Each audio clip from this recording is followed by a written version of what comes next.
Assalamualaikum warahmatullahi wabarakatuh. Salam dan bahagia Bapak dan Ibu guru hebat. Saya Endang Budiasi SPD, guru SMP Negeri 1 Bandar, calon guru penggerak angkatan ke-6, kelas A1 0601 dari Kabupaten Batang, akan menyampaikan koneksi antar materi modul 1.1.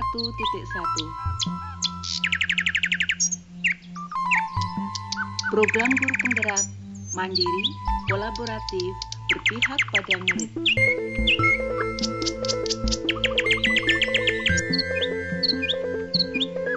Koneksi antar materi modul 1.1 ini berisi tentang kesimpulan dan refleksi pemikiran-pemikiran dari Ki Hajar Dewantara.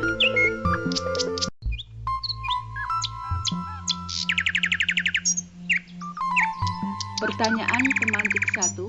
Apa yang Anda percaya tentang murid dan pembelajaran di kelas sebelum Anda mempelajari modul 1.1? Sebelum saya mempelajari modul 1.1, hal yang saya percaya tentang murid dan pembelajaran di kelas adalah bahwa pembelajaran di kelas belum berpusat pada murid, namun gurulah hanya sebagai satu-satunya sumber belajar.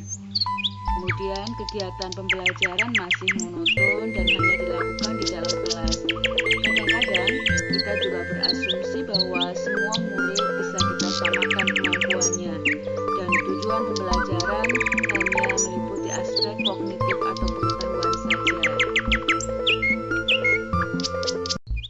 Seringkali peraturan pembelajaran yang berlaku di kelas hanya dibuat oleh guru tanpa melibatkan kesepakatan dari siswa. Kemudian saya juga berasumsi bahwa hukuman yang keras dan sanksi yang tegas adalah cara efektif untuk mengubah perilaku siswa. Dan juga target pembelajaran hanya pada ketuntasan materi, belum sampai pada perubahan sikap dan perilaku.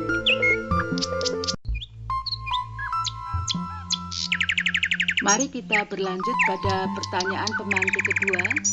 Apa yang berubah dari pemikiran atau perilaku Anda setelah mempelajari modul 1.1? Perubahan pemikiran dan mindset saya setelah mempelajari modul ini, yaitu bahwa ternyata pembelajaran haruslah berpusat pada murid, sedangkan guru hanya berperan sebagai fasilitator dan motivator dalam belajar. Pendidik hanya menuntun tumbuh dan berkembangnya kodrat alam untuk memperbaiki lakunya saja, tapi bukan dasarnya.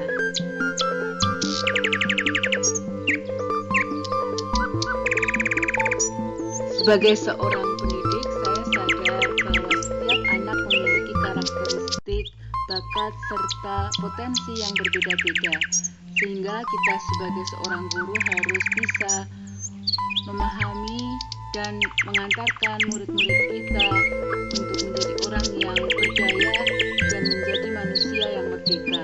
Pembelajaran tidak hanya menekankan pada aspek kognitif saja, melainkan juga harus diwujudkan untuk tumbuhnya budi pekerti yang luhur serta karakter dan berkembangnya jasmani anak. Pendidikan harus mampu beradaptasi dengan perubahan yang menciptakan pembelajaran yang sesuai dengan kebutuhan murid. Murid juga perlu dilibatkan dalam setiap pengambilan keputusan di kelas sehingga menghasilkan keputusan yang positif.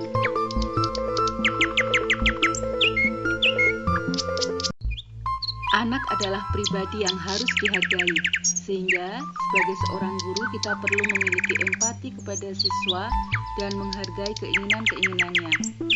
Kodrat seorang anak memang suka bermain, sehingga guru harus menciptakan suasana belajar yang menyenangkan dan menggembirakan murid.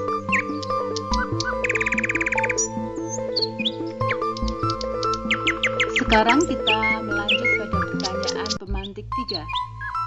Apa yang dapat segera Anda terapkan secara lebih baik agar kelas Anda mencerminkan pemikiran Ki Hajar Dewantara?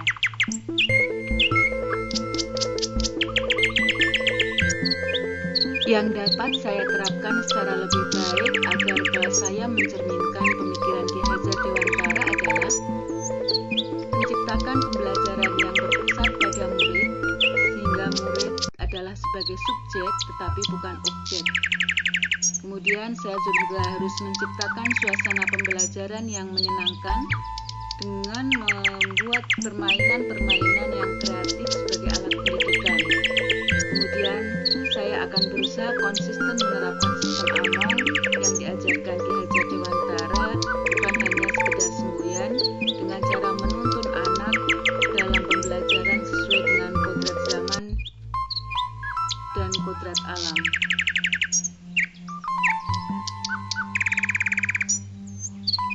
Saya juga akan berusaha melibatkan murid dalam setiap pengambilan keputusan di kelas sebagai kesepakatan kelas.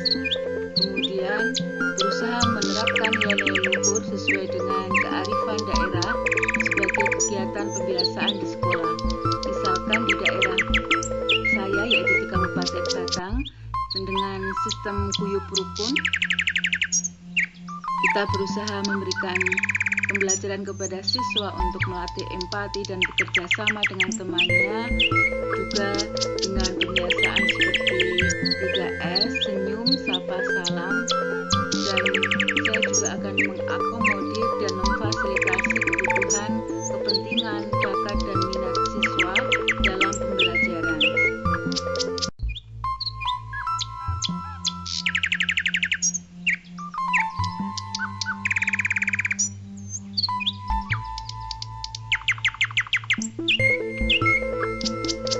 Kesimpulan yang bisa saya sampaikan dalam kesempatan kali ini yaitu bahwa dasar pendidikan Ki Hajar Dewantara bukanlah teori tabula rasa yang mengibaratkan anak sebagai kertas kosong, melainkan anak diibaratkan sebagai sehelai kertas yang berisi tulisan namun masih samar. Sehingga kewajiban kita sebagai pendidik adalah menebalkan tulisan samar yang berisi hal yang baik tersebut sehingga kelak anak memiliki budi pekerti yang luhur.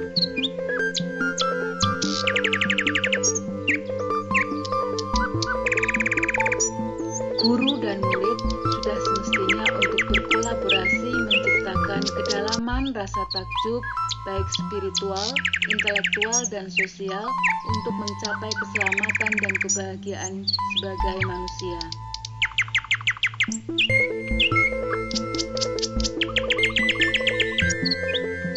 Demikian yang bisa saya sampaikan.